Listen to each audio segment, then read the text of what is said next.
before people say, well, don't you think that would invoke a constitutional crisis? Yes, it would. That's the point.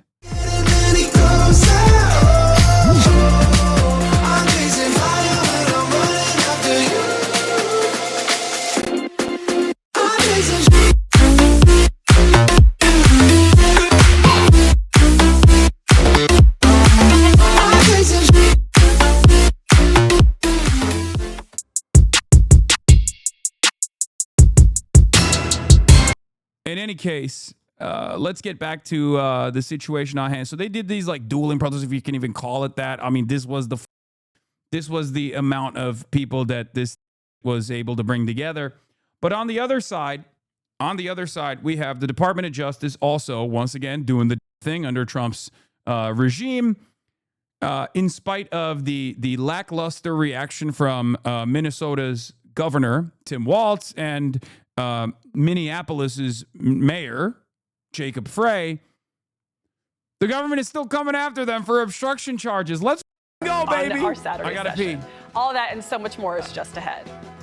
But we begin with this morning's top story, an escalation in the immigration crackdown in Minneapolis. CBS News was the first to report the Justice Department has launched an investigation of Minnesota Governor Tim Walz and Minneapolis Mayor Jacob Frey. The investigation centers on an alleged conspiracy by the two Democratic leaders to impede federal immigration agents to impede their work. It comes as protests have intensified after the fatal shooting last week of Renee Good by an ICE agent. Nearly 3,000 federal immigration agents have been dispatched to Minneapolis to arrest people who are in the United States illegally. Ian Lee is in Minneapolis. Ian, good morning. Good morning, Adriana. CBS News has learned this investigation focuses on whether Walz or Frey have impeded federal immigration action through public statements they've made. Undertrained ICE agents are going door to door, ordering people to point out where their neighbors of color live. In a statewide address Wednesday night, Minnesota Governor Tim Walz criticized the federal immigration crackdown in Minneapolis. And if you see these ICE agents in your neighborhood, take out that phone and hit record. On Friday, Minneapolis Mayor Jacob Frey called the operation an invasion. What we're seeing on our streets is unnecessary abuses of force. Now both Democrats are under federal investigation. Multiple sources familiar with the matter tell CBS News the probe stems from statements Walz and Frey have made about the immigration action.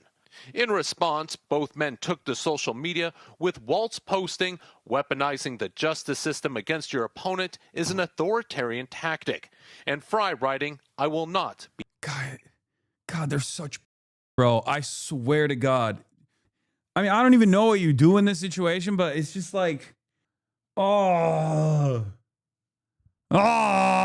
it just like, it makes me so mad. I wish we had some real fighters out here, dude. Like Tim Walz's little, Christmas postcard that he sent to Donald Trump last week was so cowardly. Like, it was so like, come on, man to man, let's stop this. Let's hug and kiss it out. Like, you're a governor, man. You're basically the president of your state. Like, what are we doing? Do something. I don't know.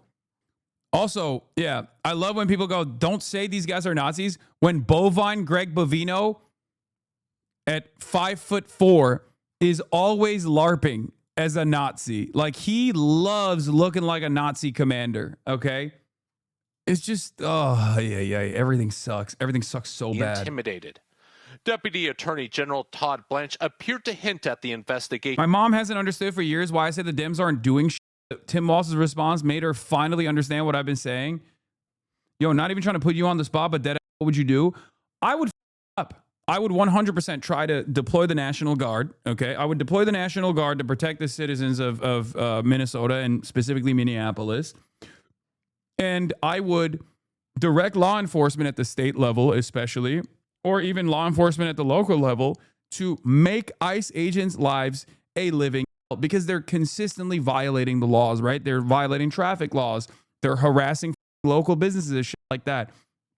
I would tell every Minnesotan, okay, that you can make a call to a police officer if an ICE agent is trying to get into your place of business and harassing you and frustrating you, and we will ensure that members of law enforcement will be there in less than 5 minutes to trespass them. Okay? If you tell your population that you have their back and that you will use the local law enforcement to actually trespass people, cops will have to follow through on that. It doesn't matter what the FOP says, right? Because the Fraternal Order of Police in Minneapolis has said, or in the state of Minnesota has said that they back ICE law enforcement operations 100%. But that's not that's not the actual mandate. If the governor and the mayor is telling the public, we have your side, our cops will actually side with you. We will use the power that we have as local and state office to make ICE activities as difficult as possible in the state, then they will have too hard of a time. Make them waste money. Restrict their freedom of movement. Do everything you possibly can through the legal avenues and also through the power that you command over your own state. Basically force cops to disobey openly if cross that bridge. No, I'm not even talking about that. You have legal means of making it a lot more difficult for ICE to operate in your state. If you noticed, I said if ICE agents are coming to your business, you can, as a business owner, say, "I'm sorry, I don't want to serve you." And when ICE agents say, "Fuck off, I'm an ICE agent, I will be served here," you can call the cops. The cops can trespass you. That is legal. That's totally valid. It's totally legal, right? This is a way to coordinate with the population to make things as difficult as possible for these federal agents to operate in your neighborhoods. But they're not doing it. They're not doing it. They lack the imagination and the political will, even though the population is demanding it. You're overestimating the power politicians have over the police. You're wrong. You're wrong. Because let's say 30% of cops are not going to do that. They're going to say, nah, these guys are just basically cops as well. I don't want to do that. 70% of cops are still going to follow the orders. Many of them have neighbors. Many of them have family members that are working at these restaurants. Many of them have already heard the discontent from their friends and family members as well. You're thinking that all cops are basically operating in the same like Gestapo mindset, and plenty are, right? Plenty are doing that. Fry said it's not possible and it's illegal. I don't believe that. Made. Mayor of Minneapolis Jacob Frey questions Somalia candidate Omar Fateh if he would stand by arresting federal officers who are trying to enforce immigration laws. Omar Fateh stands by his plan to arrest federal officers and will even arrest ICE for wearing a mask. Jacob Frey said, no, that's illegal and it's not possible. It's bull. Omar Fateh was right. You can do that. To direct Minneapolis police to arrest federal agents. That would be dangerous. That would be irresponsible. Why? This was before all this shit happened, by the way, just so you understand. This was before all this shit happened. This is all the way in October 27th, 2025. Responsible. And my simple question is, how would our police officers do that? How would our police officers arrest federal agents when, simply put, they have much bigger guns and it would be illegal? And that's part of it. But we should actually dig in on the answer to this question, because this gets to the crux of the issues that we actually deal with. You committed to arresting federal agents. My simple question. Yeah, well, if there's any federal agent that has a mask on, that should not be allowed in our city. I agree with that, but how? How do you arrest them? Well, we can work with our state partners, we can work with our attorney general, we can work with it cross-jurisdictionally, we can work as a city. But specifically, how would you... What do you mean? Enforce a mask mandate for public servants. If you're a public servant at the federal level or at the local level, you are not allowed to wear a mask anymore while you are engaging in operations. That is a perfectly valid local ordinance that you could push through and then demand the cops follow through on. Maybe not all of them are going to follow through on it, but you absolutely could push a local ordinance such as that one or a statewide ordinance such as that one and then force the ICE agents to follow through on that mandate. What are we doing? What are we doing? I hate the question how, okay? I hate the question how. The only reason why people like Frey say, how would we do this, is because they don't want to do it. Okay? They don't want to do it. At Governor Walz's direction, an hour ago, this is the Minnesota Department of Public Safety says, at Governor Walz's direction, Minnesota National Guard have been mobilized and are staging to support local law enforcement and emergency management agencies. They are not deployed to city streets at this time, but are ready to help support public safety, including protection of life, preserving of property, and supporting the rights of all those who assemble peacefully. So they're not even doing this like unconditionally, we will help the Minnesotans here against ICE incursions, which is what Walz should say. And before people say, well, don't you think that would invoke a constitutional crisis? Yes, it would. That's the point. The point is it should push the federal government so that they can stand down. Because at that point, if the Democrats actually start doing things like this and openly state that they're doing things like this, then you have the federal government, sitting around and saying, hey, what do we do here? Do we just continue pushing? Do we actually lean into the constitutional crisis? Do we actually create an even bigger problem? Will we be able to deal with this much larger problem? Because there's a million different things that you are worried about if you are, running the White House. I know Trump has this like careless attitude in the way that he manages the country, manages the global economy, all this shit. Like ultimately, these are things that he has to worry about. When he says, I'm going to invoke the Insurrection Act, he's just saying that as a posture, right? As this like militant posture, but like, it's not so easy to just like invoke the Insurrection Act and then follow through on it. It might ultimately not be possible for the National Guard to be fully involved because Trump could federalize it and take the command away from the state, but the local PDs could absolutely order their officers to form human walls between ICE and protesters. Yes, they should be doing both. You're not seeing the whole picture. What are you going to do when ICE has 3 times as many agents as the cops? There's no support from state police. They sided with ICE. I think Walz did not deploy the National Guard because he knows they're siding with ICE. If the cops or guard refuse to get to deputize locals, that too. Force a judge to rule against arresting ICE goons when they've broken the law, right? No, they already have. They already have the court side working on this. But my point is, you got to gum up the works. Even if it's going to be fruitless at the end of the day, you have to try your very best to gum up the works to at least instill confidence in your governance that you have your citizens' interests in mind. Okay, that's your top priority. If you're the fucking governor, your constituents are the most important thing.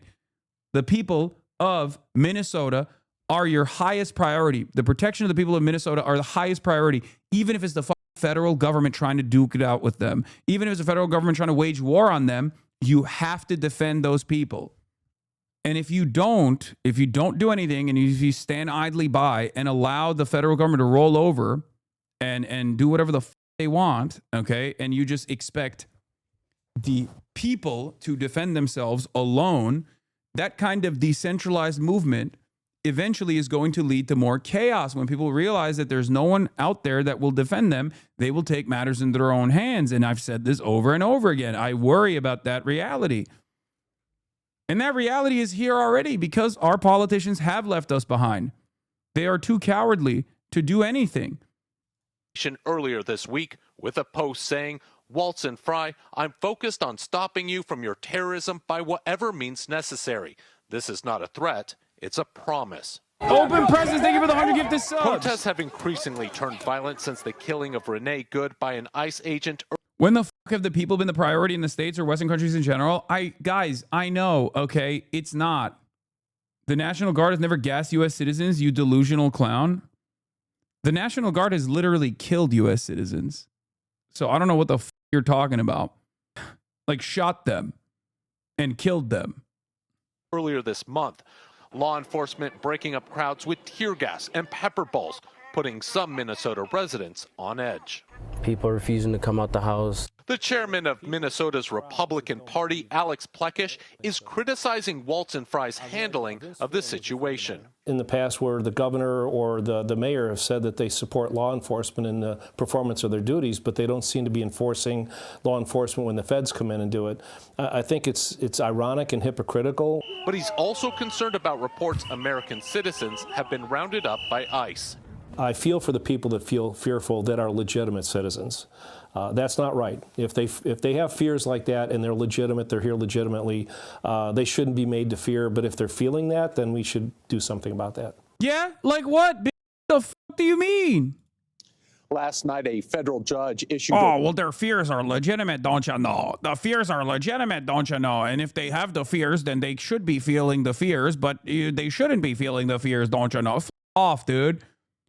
On the one hand, he's like, Tim Walz and Frey are honestly doing nothing, but even when they're doing nothing, just being Democrats, that's still a bridge too far for this. But then also, it's like, we see you, we hear you. But there's not really much we can do. You just have to comply or die. Ruling blocking immigration agents deployed in Minnesota from arresting or using tear gas, pepper spray, or other non-lethal munitions against peaceful protesters. Yeah, so the court injunction came in, right, to put a pause on ICE activities. Not sure how much they're going to follow through on that, but now that that exists, you have another mechanism of law enforcement. You put cops and the National Guard everywhere, okay? You make them form a meat shield around the protesters. And only if ICE agents still try to do like illegal arrests, illegal apprehensions, illegal detainments on regular Minnesotan civilians and citizens for what they consider to be a crime, then you arrest them. It's that simple. It's that simple. Because the courts are already on the side of the protesters. You can't just go in. You cannot just go in and start detaining people willy-nilly. They already didn't have this power, by the way. ICE does not have the legal authority to randomly detain American citizens. They are a immigration law enforcement apparatus. It's that simple. Shame! Shame! Shame! Shame! Brutal cold, driving winds. You're also, this is funny. Yeah. Why are liberals freaking out about this? Don't they love process? This is literally their thing. Exactly. This is why it's very fraudulent when a lot of liberals on the internet will say, Hasan, your ideas are so radical. You're fucking crazy. You don't know what you're talking about. I spent a good deal of time talking about process, about how liberals could utilize process to gum up the works, could utilize lawfare to make things more difficult for these people, okay? The problem that I have with liberals by and large, like Democratic Party operatives by and large, is that they don't even want to do that because they don't have the will. That's what's so frustrating about it, because most people just, I guess, encounter me on the internet in 30-second clipped increments, and that's it. They just make up their minds off of that, and they think I'm just like a naysayer that's constantly complaining about the Democrats over and over again. Yeah, I'm complaining about the Democrats because they're not doing anything when they should be doing things. It's that simple. Here, I'll give you an example of this. This is something that took place last night because I had the time and, you know, I was willing to entertain it. This person, Soy Pill, says initially, or this basket case guy says, Hasan also refused to endorse the candidate that would have prevented all of this, so I'm not sure why he thinks he has much of a moral high ground here. I said, Liv's trying to do this in 2026 can't be serious. I warned the Dems in person at the DNC about the dangers of letting anti-immigrant rhetoric go unchecked. They got cold feet when they saw a couple mass deportation polls and totally conceded to the right. Now here we are. This guy comes in and says, why are people bringing up my election takes 1 year after the election, which led to the current administration? Can you imagine the audacity if they bring it up next year too, or God forbid, up to 4 years after that election? To which I responded with, very funny not to acknowledge the problems with the campaign, same as the harm reduction narrative failure as an election strategy. Luckily, most voters aren't as stupid as you. One day we'll defeat the GOP and you'll act like you were there all along, just like y'all did with Zoran. Okay? Zoran is one of the best examples of this because, like, I work with the Democrats, right? I don't shy away from working with the Democrats, but these people act as though I don't ever work with the Democrats at all. They make it seem as though my arguments are actually silly, right? They make it seem as though I'm not coming at this from a morally consistent position because I see the danger ahead and consistently warn against that danger becoming reality. And then when that reality happens, they go, whoa, how did we get here? Well, it must have been because harm reduction narratives should have worked, but it didn't work. And they should have worked because you're stupid. The voters are stupid. That's the only argument that they have. So then he responds with, I fully acknowledge I have fully acknowledged the problems with the Democrats in the past and blamed them for not picking the right messaging, but this has nothing to do with you failing to mobilize your vast audience to help stop Trump. It's obviously not primarily your fault, but I think you should have done more, and you should next time if some centrist wins the primary. Also, next time, please don't draw false equivalencies between fascists and Democrats who aren't good enough. I said, you fundamentally misunderstand everything I've done for the last decade of my career and are capable of only thinking in terms of 30-second clips if this is your summation of my work. My criticism of Dems on policy and politics is about their concessions to fascist messaging. Maybe I could be misled from people who hate you. I'm not implying you could have won Dems the election, but you could show me something akin to you. One, telling your audience to vote for Kamala Harris to stop Trump. And two, phone banking or door knocking in swing states. I think your audience is the bare minimum people should do to help win. I'll be doing this in the midterms this year and would gladly support an initiative you start with my audience and money. He still doesn't get it. Okay?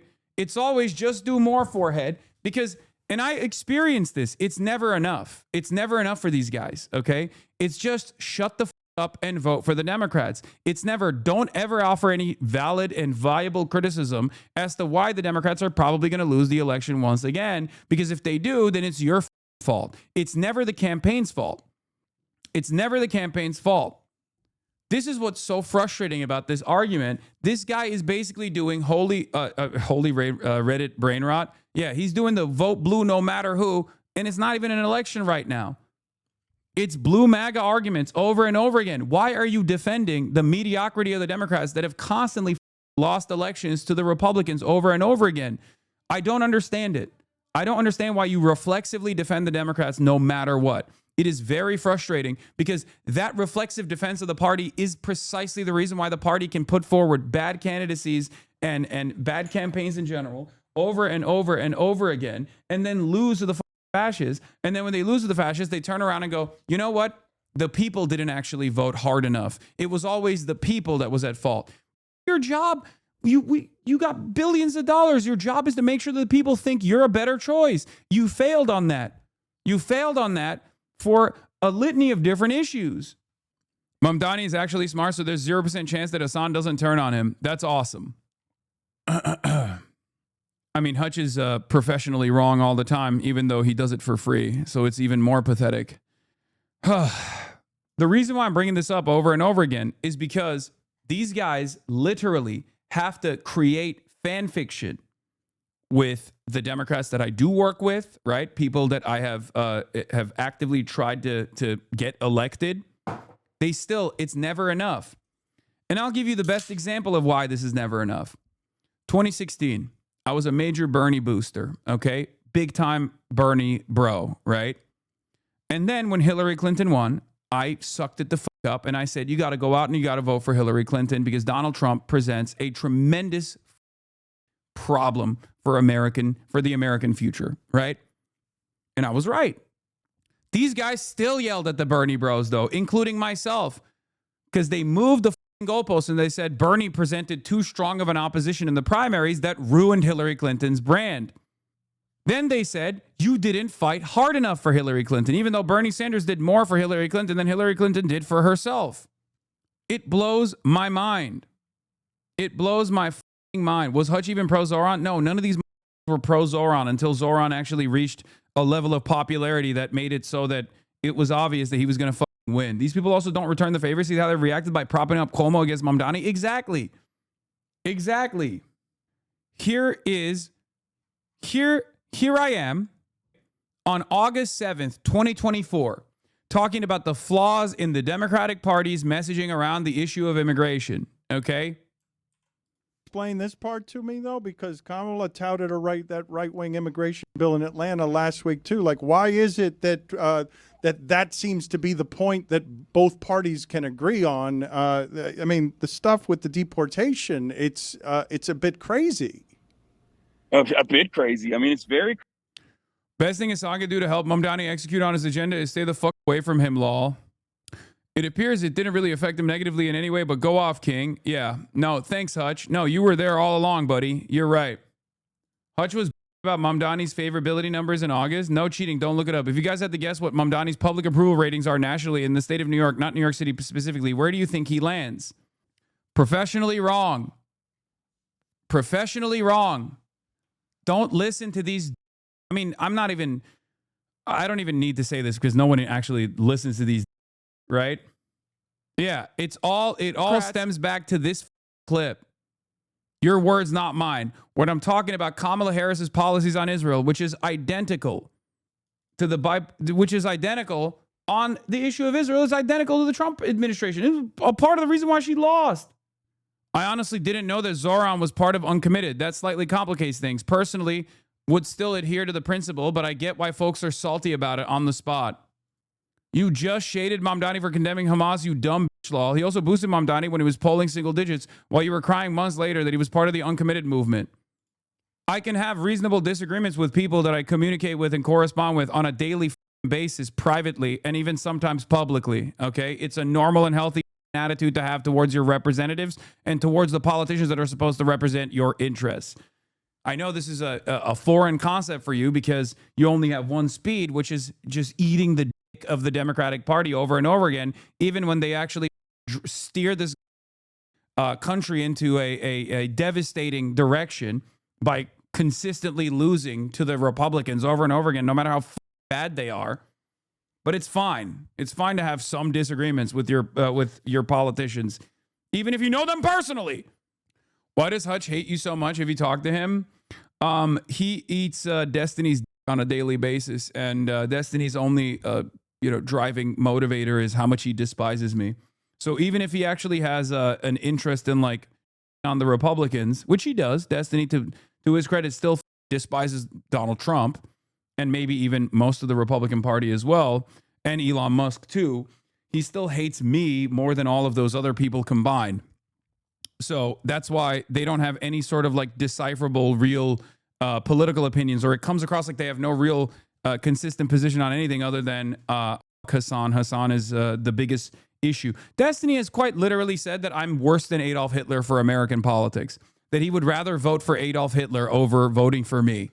If I was running for office, there was like a couple months prior when the Zoran stuff was heating up, there was a real debate in that side of the liberal content creator sphere where they were sincerely talking about how I would be worse for America than Adolf Hitler. These people have said that I'm worse than Candace Owens. They've said that I'm worse than Nick Fuentes.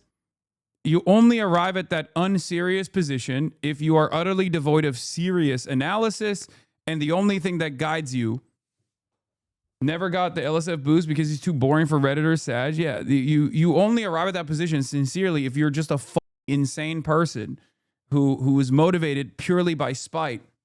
Spite and nothing else. Ben Netanyahu 2025. You are the most hateful live streamer on the platform. The only viewers you get are bigots. Benjamin Netanyahu 2025. Out of all the usernames you could have chosen, you basically went with modern Adolf Hitler. Respect. Yes, I love being considered hateful to people like you. I welcome your hatred. I welcome your hatred. Says you, I welcome your hatred. Give me all of your enmity. Give me all of your hatred. Okay? You are my enemy. If you're a fascist, you're my enemy. You can run around and talk about how much you despise me every day. I welcome it. I'm being bigoted to Benjamin Netanyahu. Hutch on kids in Gaza? Dead kids. That's not like a great thing to think about or to see images of. Not a good thing to happen. But what this author said in this paragraph here, it's completely uncontroversial. It is possible to kill children legally. That's what Hutch said. Hutch is working on his Reddit mod hair. No, he at least finally gave up on it and now went full bald, I think. These are my haters, man. These are the guys who are still trying to latch on and pull down the stupid ass liberals in the establishment side of the Democratic Party. They speak to an audience of no one, and I don't even know why they still do this dumb shit. Okay? If you're smart enough, you should not entertain these guys at all. Okay? That's all I'm saying. Logs, please. Genuine question. Here we go. Hasanabi. But wouldn't that compel the federal government to issue an Insurrection Act and cause a civil war between the U.S. Army and National Guard of that state? Logs, genuine question. Yes, it would. Which is why you have to posture against the federal government, because if you don't do that, they're going to roll over anyway. Okay. If you don't do that, they're going to roll over and do whatever the fuck they want regardless. But at least this time you're calling their bluff, because not doing anything has only given this government more confidence to continue doing exactly what they want to do. You have to play every card at your disposal. You have to exhaust every other limited option that you have. For every do-nothing Democrat out there, Jacob Frey, Tim Walz, Sorta AOC, anybody who's silent, voting for funding right now, we will die in the streets before we give you votes for midterms if you keep saying nothing besides mean tweets. It's time for action. Push people to strike. Pass the moratorium. People are struggling. They're not leaving their homes, and they can't get evicted because ICE will scoop them up. Start standing for something. You stood down, and now you have charges on your head, and you haven't declared an emergency. They're coming for you. It is core to the American psyche that they will care more about what will happen in resistance and the horrors already happening due to lack of action. I know. It's frustrating. Sorry, I was tweeting. Stop tweeting. You're on stream. I know I was. I cracked the joke. I had to do one of them. I know it's jokes are reactionary. Jokes are counter-revolutionary. Jokes are bourgeois decadence. And I did one of them. Okay. I apologize to absolutely no one. I wanted to do it. They dragged the Nazi Jake Lang out of the building in Minneapolis. I said, this is anti-Semitism, but y'all are not ready for that conversation, sweaty. But the protests continue in Minneapolis. It's time to move back. Protesters gathering outside the federal building Friday. ABC News cameras there as federal officials moved in. So what we're seeing here is a couple dozen officers that have come out of the federal building there in riot gear. No, I meant to put sweaty on purpose. I said sweaty on purpose. Pushing the protesters that have been out front of the building all day long back onto the sidewalk. They have threatened people with arrest if they don't comply. Several protesters eventually arrested. Officers seen here in this video chasing a protester down in a nearby field. This man claimed he was a protester. Protesters thought he was a part of Jake Lang's crew. DHS came by and scooped him up. Oh, thank God. They're protecting their own, you know? Protect and serve, baby. Protecting the troops. Don't know why they left with the door wide open. We know. I was with him earlier. Why? They chased the dude for blocks and he ran. He's one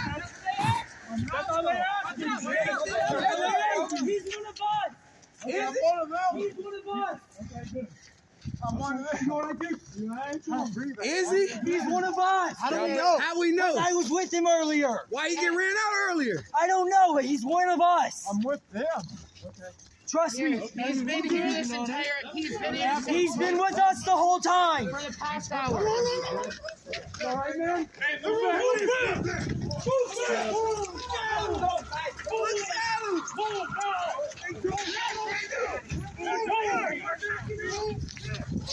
Extracting the asset.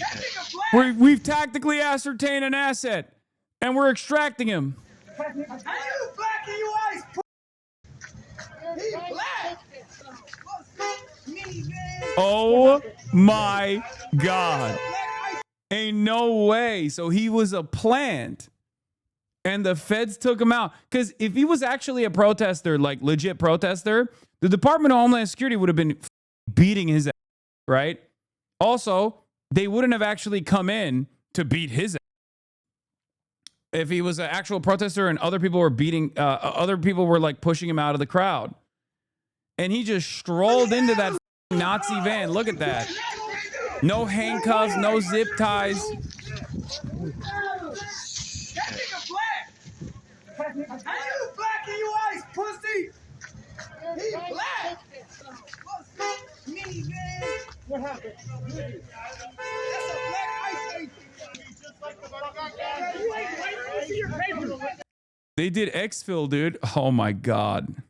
Hey, let me see your papers, you black motherfucker. Okay, chill. This makes me think the flag burner was one of these guys and was waiting for his pickup.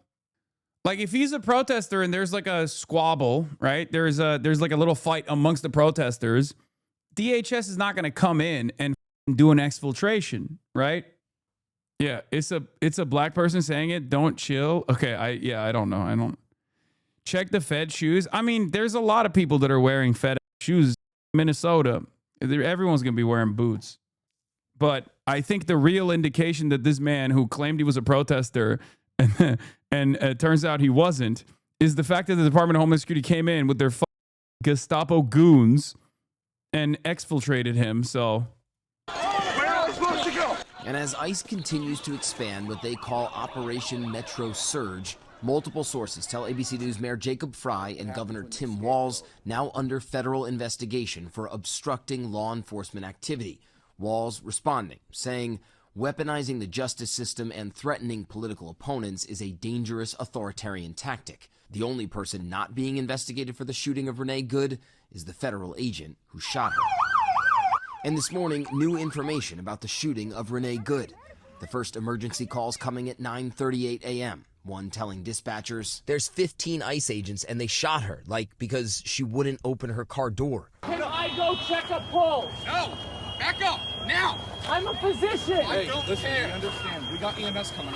Paramedics arrived at 9:42 a.m., reporting Good had 2 gunshots to the right chest, 1 gunshot to the left forearm, and an additional wound on the left side of her head, which the report called a possible gunshot wound. Controversy over that shooting not slowing down ICE operations. DHS saying some 2,500 arrests have been made since the operation began, including outside the Minneapolis metro area.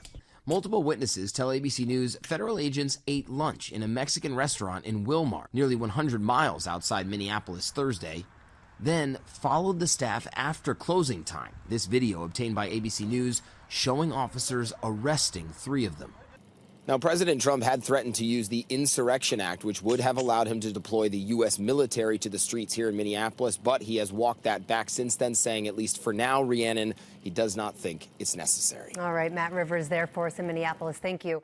Not allowed. This is private property.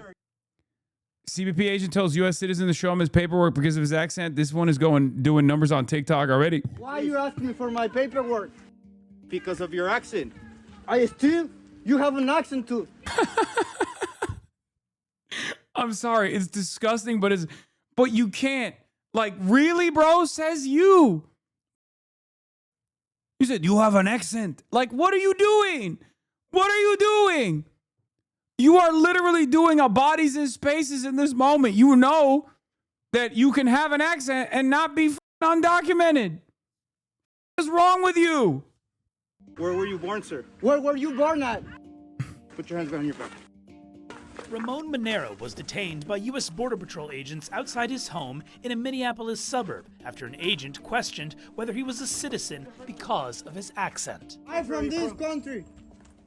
You know what, sir? Now, talking to you, hearing that you have an accent, I have reason to believe that you are not born of this country. So you just made an accent? What country are you from? He should have done a Uno reversal and be like, I'm putting you under arrest. You are an illegal.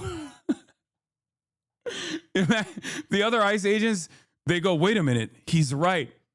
That does have an accent. They start fighting amongst themselves. They're like, and then the other guy is like, the other guy's name is like Juan Carlito as well. So then the third ICE agent's like, wait a minute, you have an accent too. And then the other guy starts beating on the other guy. And then the third guy realizes the third guy has an accent too. The fourth guy comes in and starts beating on the third guy. It's an endless cycle. According to Monero, agents took a photo of him and searched a system that indicated he's been a U.S. citizen since 2019. They also checked his U.S. passport card, which he keeps in his wallet, before letting him go.